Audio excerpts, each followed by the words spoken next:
Bonjour et bienvenue dans cette BMW série 1, donc dernière génération, sur lequel on va remplacer l'autoradio que vous voyez. Donc en fait c'est surtout l'écran ici, on va mettre la dernière génération et bien sûr qu'il soit pilotable avec ici le joystick à côté du levier de vitesse. Qu'elle soit en boîte automatique ou manuelle, voilà, c'est exactement le même procédé. Et ici, l'écran fonctionne, sauf que il est vraiment très limité. Et du coup, on va le remplacer par quelque chose de Android Auto CarPlay et même avec la fonction Android Automotive, donc la dernière génération Android qui permet d'être complètement autonome sans passer par le téléphone portable, juste avoir une connexion internet, donc partage d'internet de votre téléphone portable par exemple, et vous pouvez donc avoir directement internet sur le nouvel écran qui va être là. Donc vous verrez, il sera vraiment plus grand, il y aura plus d'affichage, ça sera beaucoup plus confortable et surtout avec beaucoup plus de fonctions, de possibilités, et tout en conservant donc le menu ici, les touches de fonctionnalité, enfin tout ça, ça reste sans aucun problème. Donc comme d'habitude, étape par étape, on va faire l'installation de cet appareil. Allez, c'est parti, on va faire la phase de démontage. Et je peux vous dire que il faut s'armer de patience parce que c'est quand même assez étroit pour la mise en place du nouveau produit. Alors, comme on vous disait, on dégrafe l'écran, sauf que vous voyez, regardez, il est dégrafé et il n'y a pas de place en fait pour défaire les prises. Regardez, voilà.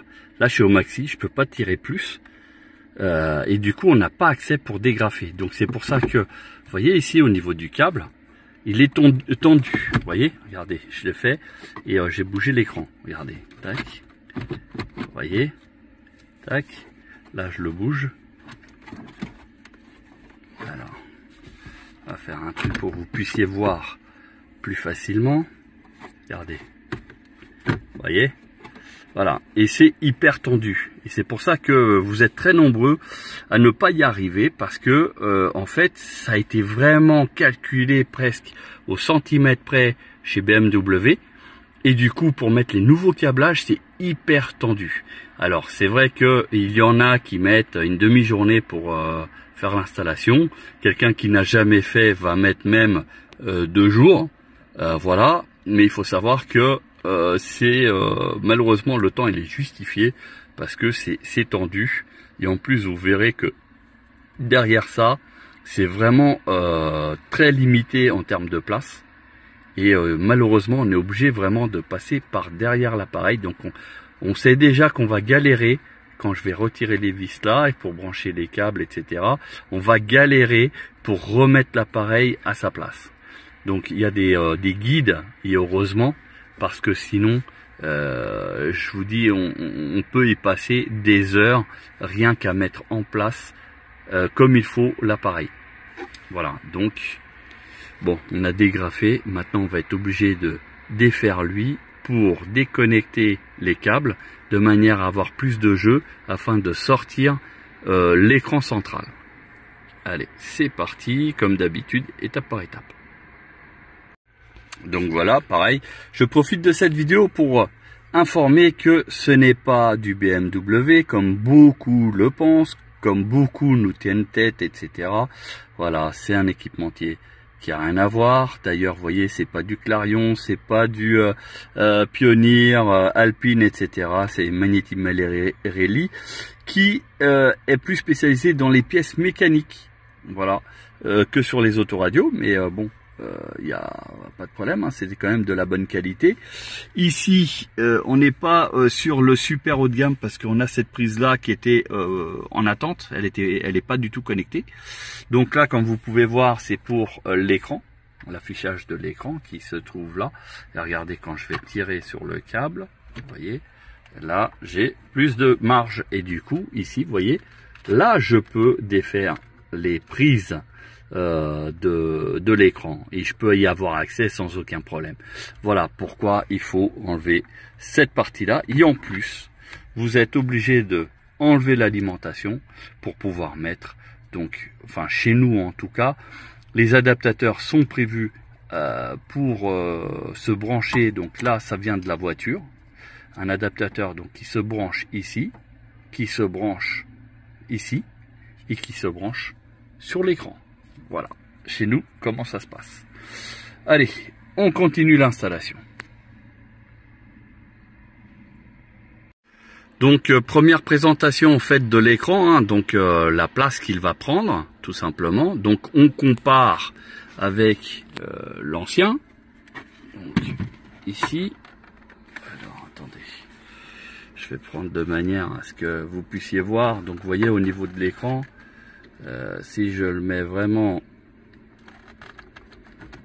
voilà, vous voyez, on a pratiquement le double de surface visuelle de l'écran. Voilà, on a beaucoup plus. Donc là, centré, ça donne ça. Vous voyez, il y a beaucoup d'entourage plastique, etc. Alors que sur le nouveau, c'est beaucoup plus simplifié. Au niveau hauteur, on est à peu près pareil. Donc il n'y a pas vraiment de changement notable là-dessus. Par contre, gros avantage, c'est que on a vraiment plus de visibilité. C'est un écran qui est, donc comme vous pouvez voir, brillant, mais dès qu'on allume la voiture, automatiquement, il n'y a plus de reflet, il n'y a plus rien. Voilà. Donc maintenant, on va faire l'installation du matériel sur la voiture. On va finir. Donc là, c'était pour vous faire une présentation. Donc ancien écran ici avec le nouveau, ça n'a rien à voir déjà en termes d'aspect. Ça, comment dire, ça renouvelle un peu la voiture, ça la modernise et du coup ça fait un petit cachet supplémentaire et surtout avec les options qui vont aller avec. Allez, on continue. Alors comme vous pouvez voir, on a passé la connexion de décablage là-bas au bout, qui font passer dans le trou, qui est vraiment très très serré, hein, c'est vraiment très limité. Ici on a donc les différents faisceaux qui vont passer ici. D'ailleurs ils sont déjà... non, il n'est pas en attente, parce que... Si, il est là. Il est ici, donc on l'a fait passer là, il redescend ici, et sur lequel on a donc, ça fait un T, parce que d'un côté, il va y avoir le branchement pour l'appareil ici, et de l'autre côté, le branchement sur la prise existante du véhicule qui est ici en attente. Vous voyez, qui est débranché. Et voilà, donc on va tout mettre ça en place tranquillement, et puis bien sûr ça demande énormément de temps parce qu'il y a l'antenne GPS à passer, l'antenne DAB aussi, parce qu'elle reçoit déjà la radio numérique, et puis voilà, on va tout configurer pour que tout soit opérationnel. Donc ici on a le câble qui normalement, voilà, qui est ici en attente, comme vous pouvez voir, qui va se brancher ici. Voilà, c'est pour la récupération du menu BMW directement sur l'écran. Sauf si l'appareil ici est défectueux, et à ce moment-là, ça ne s'affichera pas. Mais ça, c'est indépendant de l'écran. Donc ça veut dire que si lui il est en panne, automatiquement ça s'affichera pas à l'écran. Voilà. S'il n'est pas en panne, ça s'affichera sans problème. Allez, on continue l'installation. Alors, le grand faisceau a été mis en place, donc s'il n'y a pas de souci de ce côté-là, il a été branché des deux côtés. Ici, voilà, au niveau de la voiture, là, on a bien le câble qui va jusqu'à l'écran, donc l'écran ici, il a été juste positionné comme ça. On a mis donc le micro, vous voyez, hein, c'est du bon scotch, un double face 3M. Donc voilà, pour ceux qui se posent des questions. Donc comme vous pouvez voir, ça ne se met pas super bien pour le moment, mais on va faire en sorte que ça y aille. Et puis là, surtout, on va faire un essai. Donc je mets le contact. Voilà, donc contact il est mis. Et donc comme vous pouvez voir, ça s'affiche directement là-haut. Donc logiquement, voilà, là je navigue.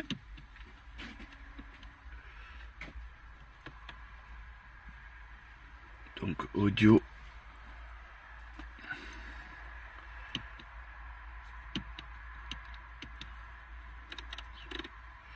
Et là, c'est bizarre parce qu'on dirait que lui là, il ne fonctionne pas.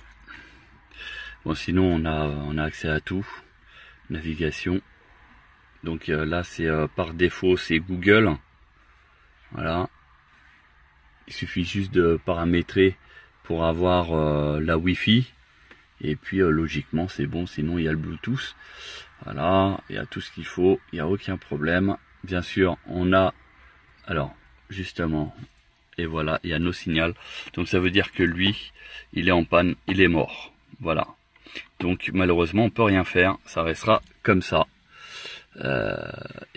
Sinon pour le reste, vous voyez, on a pas mal d'informations. Tac, tac, tac. Ça s'affiche comme ça. Voilà, donc le compteur qui s'affiche comme ceci, avec le report du kilométrage qui revient ici, vous voyez, tac, et qui est exactement ici. Donc il y a les informations, 21 degrés, on est bien jeudi, et puis l'heure qu'il a repris automatiquement. Voilà, donc là après vous avez, je sais plus où c'est, mais on a une possibilité de changer la couleur. J'indique aussi qu'il y a une porte qui est ouverte. Là, si je la ferme, voilà, vous voyez, c'est très simple. Les informations sont dessus. Ah donc oui, ça affiche jusqu'à 330 km/h. Là, ça affiche que sur 260 km/h. Bon, après, on va dire c'est un peu fantaisiste, mais sinon, pour le reste, c'est bon. Au niveau des menus, donc voilà, j'ai appuyé ici, donc ça affiche là directement, il n'y a pas de problème. Donc au niveau de la molette, ça fonctionne, il n'y a pas de souci. Désolé pour le reflet, hein, je peux pas faire mieux. Mais voilà, donc on va tout paramétrer, on va mettre tout ça en français et sans problème. Alors, on revient sur le matériel. On a passé presque tous les câbles. On a rebranché au niveau de la façade pour avoir accès en fait aux commandes d'accès pour la radio, parce que c'est ici que ça se passe. Et on a ici donc les infos. Donc on a fait quand même pas mal de recherches, de taf, etc. Enfin, c'est vraiment très très complexe. Je suis désolé pour le reflet, hein, je peux pas faire mieux, mais on a réussi à récupérer les informations de l'autoradio.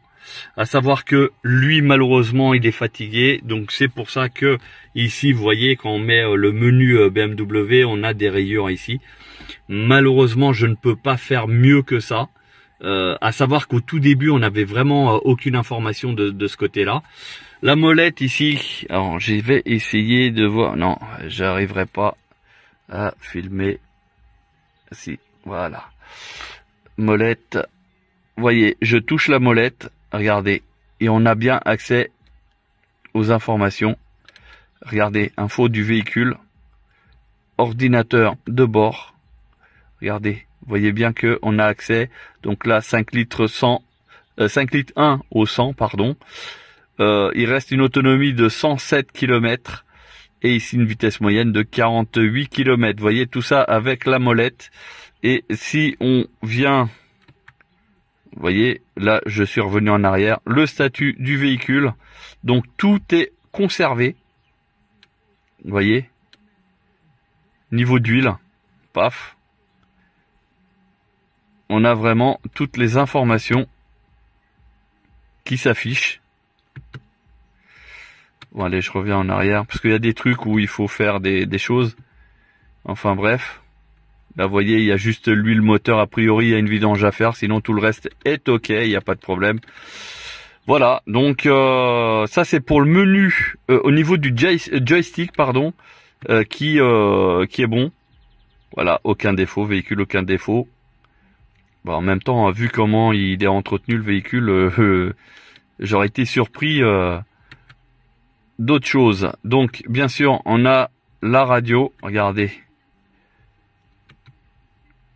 Et là, vous avez donc les stations. Vous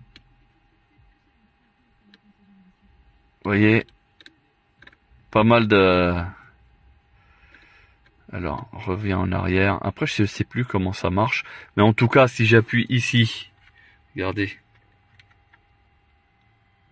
Là, c'est 101.3. Là, c'est Radio Soleil. Génération.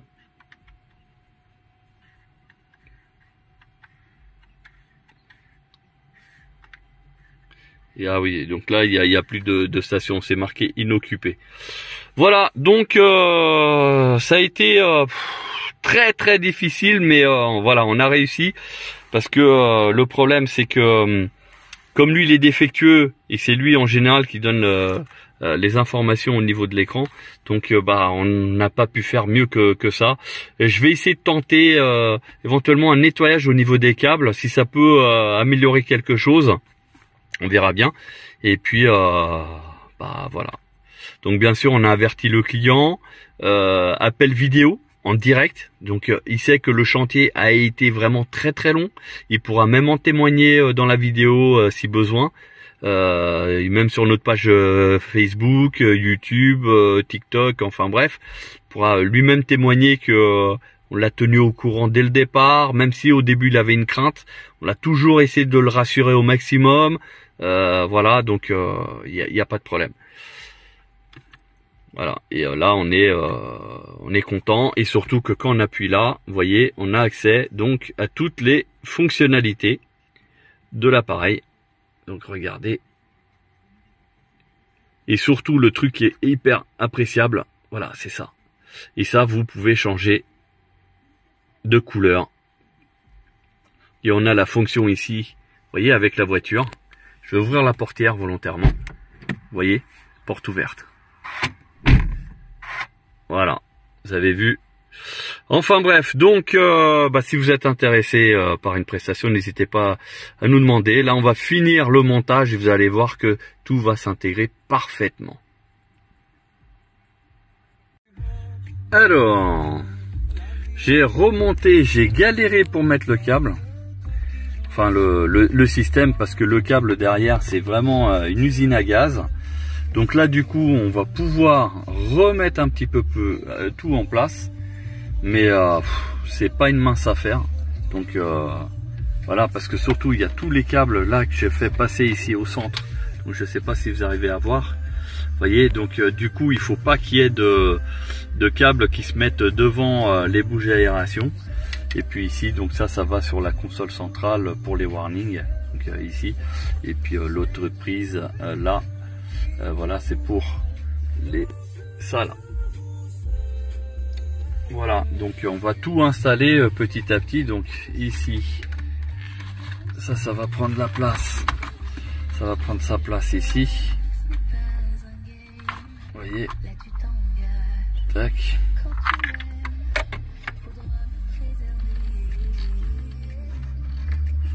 Alors, est-ce que là, c'est bien branché?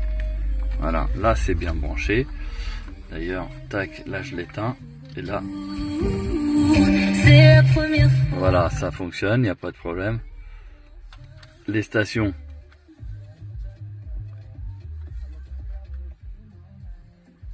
Voilà. Ça fonctionne, il n'y a pas de souci. Donc ça, on va pouvoir le remettre à sa place. Voilà. Juste en bas. On va remettre ça bien comme il faut pour bien faire la finition. Et puis on va remettre la partie en haut aussi. Et puis voilà. Hein, l'écran il est déjà à sa place. Et puis donc c'est fonctionnel, il n'y a pas de problème. Allez, on continue, toujours étape par étape. Donc j'ai mis en place en fait la partie en haut. Donc là je vais juste remettre l'aérateur central, et puis après on va tout ah oui, mettre ici le cache qui est ici tout simplement, et puis donc mettre les câbles USB quelque part de manière à ce qu'ils puissent servir. Comme ça on pourra brancher un téléphone portable par exemple, donc aussi bien pour le CarPlay Android Auto, mais aussi pour tout simplement charger un téléphone portable, mettre aussi un petit disque dur ou une clé USB par exemple, et ça fonctionnera directement sur l'écran. Bon allez, je vous fais ça étape par étape, parce que là en fait avec une main j'arrive pas à le mettre bien en place, et comme il faut bien viser, du coup ouais, il paraît un petit peu ouais, tordu. Donc je vais prendre ça et je reprends. Bon bah voilà, enfin terminé. Donc vous voyez le cache ici en dessous qui est bien mis, hein, donc il n'y a pas de problème, pas de soucis. Avec les câbles, donc les deux USB qui ressortent ici, donc pour pouvoir brancher un téléphone portable, pour le charger par exemple, pour mettre clé USB ou ce que vous voulez, sans grande difficulté, qui voilà. Ça se présente comme ça, donc désolé pour le reflet. Alors, je vais le mettre en route. Donc vous allez voir que au niveau de l'affichage, donc bien sûr, c'est le premier affichage, donc logo BMW bien sûr. Donc là on est en M3 avec une petite animation. Donc bien sûr le chauffage fonctionne. C'est parce que je l'avais éteint. Voilà. Maintenant on va vous procéder comme quoi ça fonctionne. Regardez, vous voyez. Donc là, 16/9. Regardez, on va mettre. Ah.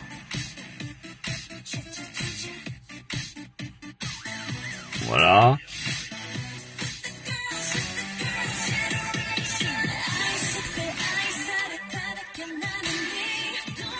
Alors c'est un peu compliqué, mince, je baisse le son, c'est un peu compliqué, mais sinon, si je remets au début, voilà, donc on a bien du son, regardez. Donc il n'y a pas de problème, ça fonctionne, et bien sûr la radio, elle fonctionne, et là c'est la radio. Et là, c'est... Donc, si je reviens à une source,